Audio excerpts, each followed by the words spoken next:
सदनाम साहब को बंदगी प्रेमी सजनों, महान और प्यारी आत्माओं,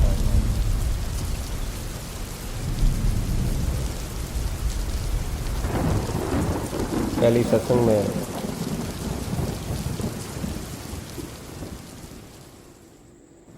मैंने आपसे 1942 के बारे में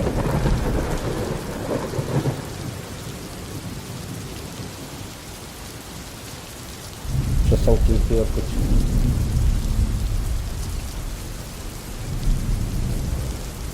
और भी सत्संग के बारे में जानकारी के लिए कहा था। दोस्तों, कुछ समय लग गया बाद सत्संग में और आज से फिर वही से सत्संग चालू होगी जहाँ कवि साहब और धर्मदास का मिलन के बारे में कहा गया विचार के कवि धर्मदास जी का मिलन कैसे और कहाँ हुआ। दोस्तों, प्रेमियों, प्यारी आत्माओं, आपसे ये विनती है कि सत्संग को आगे भी अपने दोस्तों से शेयर करें और साहिब की दया से तुम सजनों, प्यारी आत्माओं की दया से सत्संग आगे बहुत आनंदमय होगी और हर विषय पे बात होगी, जीवन आधार पे, जीवन कल्याण पे। तो आज धर्मदास और कवि साहब का मिलन कैसे और कहाँ हुआ। धर्मदास जी वैश्य कुल से थे और बहुत ही धनवान थे।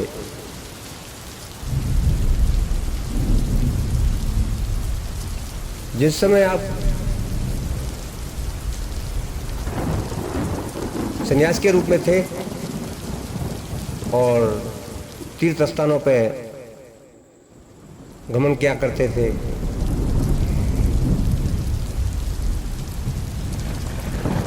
तो ऐसे ही तीर्थों पर घूमते घूमते आप मथुरा आए और मथुरा में आप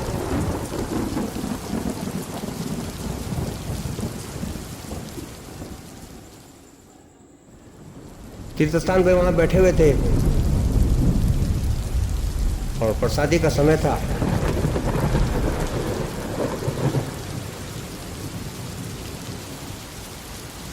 तो आप इतने पवित्र थे कि ठाकुर जी की पूजा किया करते थे और ठाकुर जी की मूर्ति अपने साथ रखा करते थे, उनकी सामग्री भी अपने साथ रखा करते थे।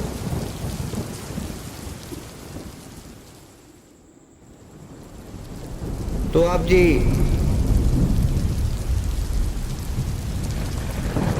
इतने धनवान होने के बावजूद भी अपने साथ कोई नौकर चाकर नहीं रखते थे।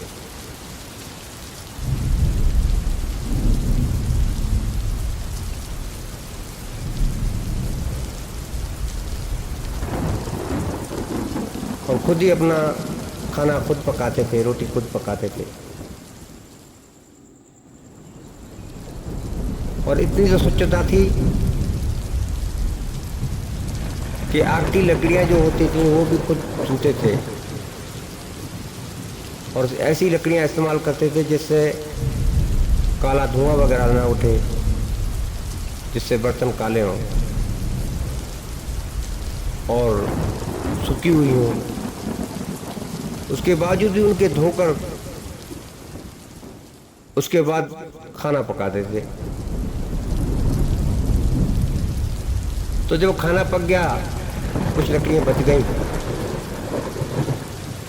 वो लकड़ियां आप बाहर निकालने लगे। जब ये लकड़ियां बाहर निकाल देखी तो वो उसमें तो बहुत सी चूंटियां थी। तो आप बहुत परेशान हुए और हरेहरी करने लगे, ए मेरे मालिक, मेरे से ये क्या भूल हो गई है, ये पता नहीं कितनी चूंटियां कितने जीव यहाँ जल गए हैं, और ये खाना भी जो है ये भी अशुद्ध हो गया है।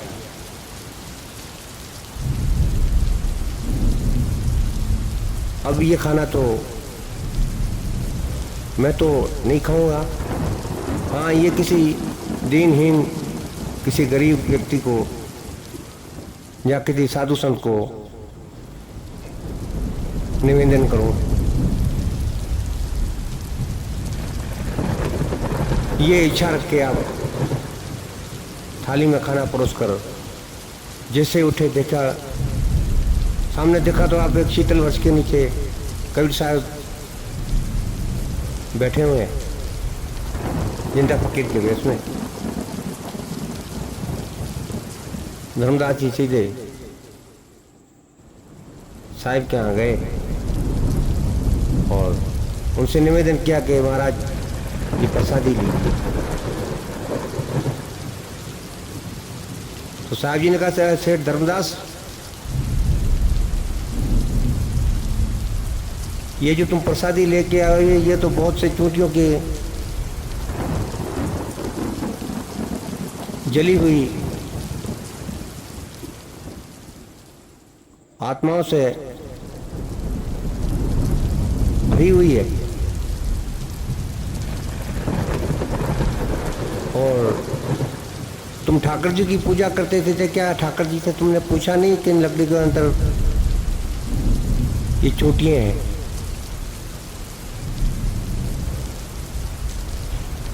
तो आप आचार्य अचरज में पड़ गए कि साहिब जी ने ये क्या बात कह दी। और जब देखने लगे तो चूंटियां जिंदा होकर उन थाली में से बाहर निकलने लगी। और आप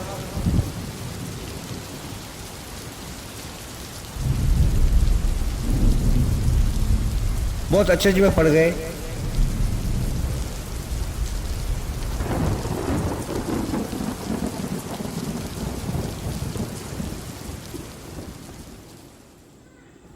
और साहब को प्रणाम किया और साहब के पास धर्मदास जी बैठ गए।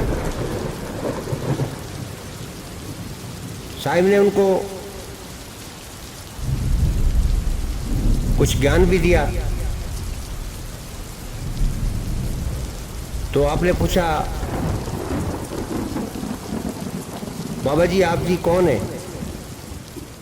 तो कबीर साहब ने कहा कि मेरा नाम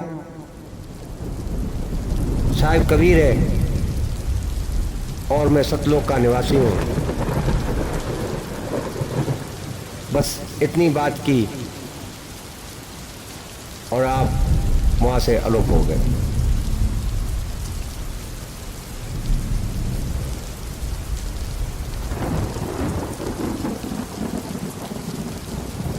ये आचार्यजनक घटना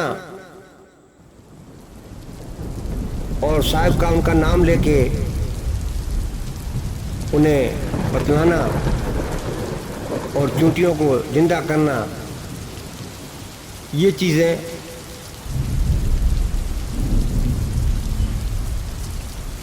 ऐसी धर्मदास जी के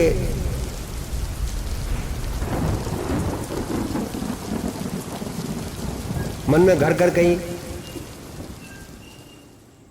कि तो ये तो साक्षात परमात्मा रूप है। और फिर उन्हें ऐसी लगन लगी कि साहिब के पीछे तीर्थ स्थानों पे साहिब को ढूंढते रहे और कोई समय बीत गया। दोबारा कबीर साहब ने काशी में मिलते हैं, लेकिन विष्णुवी रूप में, और जिनकी लगन पक्की होती है और जिनकी हृदय में सच्चाई होती है, उनको वो दर्शन देते ही देते हैं। क्योंकि कबीर साहब ने को खुद ही धर्मदास जी से मिलना था, क्योंकि वैसे ही वो माया रूपी धनी थे। हमारे बड़े कहा करते थे कि 56 करोड़ माया थी धनी धर्मदास के पास। तो कबीर साहब ने उनको ज्ञान के धनी भी बना दिए, और उन्होंने जाके कबीर साहब से जाके मिले, प्रणाम किया और साहिब से कहा कि महाराज साहिब जी, आप मेरे घर गढ़बंधु शहर में पधारें। मैं बड़े प्रेम भाव उत्साह से तुम्हें विनती कर रहा हूँ। और वार्तालाप करने लगे, यहाँ तक कि आपके आंखों में आंसू भी आ गया। तो साहिब ने कहा कि तुम जाके भंडारा लगाओ और दिनहीन को खिलाओ, मैं अपने समय पे आपसे आके मिलूंगा। तो धर्मदास जी सीधे गढ़बंधु शहर गए और अपनी स्त्री आमीन, जिसको भजनों में आमूबाई के नाम से गाया गया है, उनसे जाके कहा कि ऐसे साहिब मुझे, ऐसे संत मुझे मिले हैं कि मुझे धन कर दिया।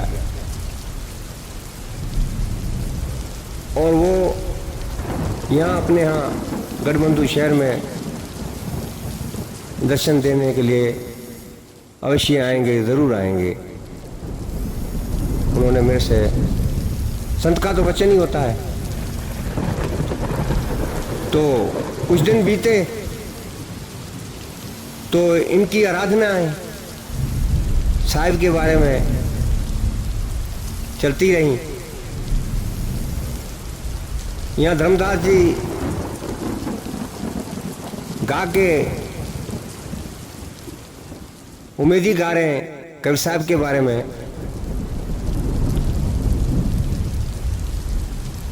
और ऐसे सत्संग में मेरे प्रेमी सज्जनों,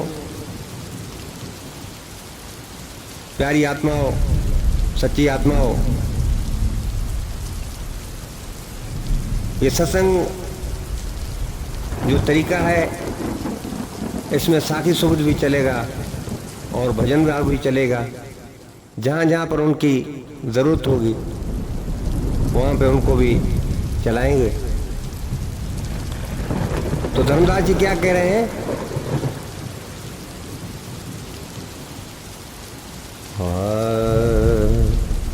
आओ साहिब बैसो यंगन दया करिए,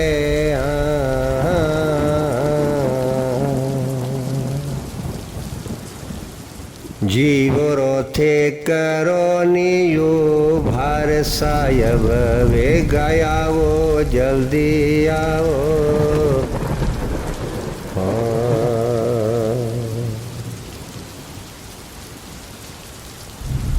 ओ साहिब कबीर मुक्ति के दाता दया करिए,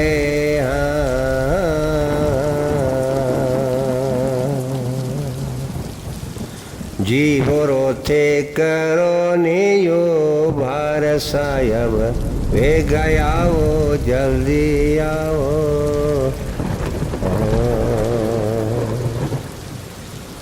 ओ छेत चावल पे पमरवो जल की अझारी,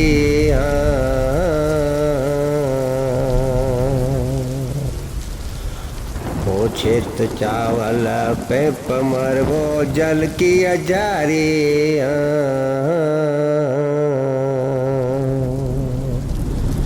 जीवरो रे करो नियो बार सायब भेगा आवो जल्दी आओ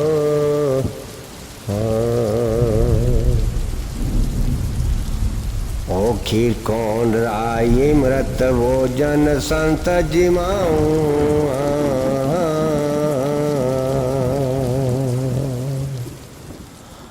ओ खीर कौन राई मृत भोजन संतरे जिमाऊं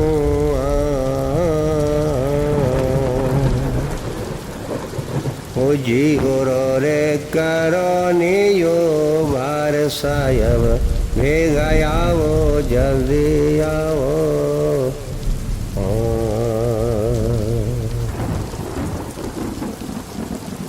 ओ धर्मदास की अर्ज बंदगी तार न लइए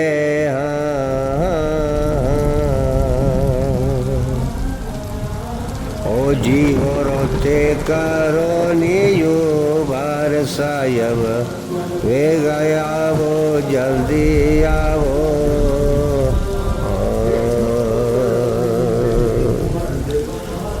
तो ऐसे धर्मदास जी वार्तालाप करते रहे और साहिब का इंतजार करते रहे।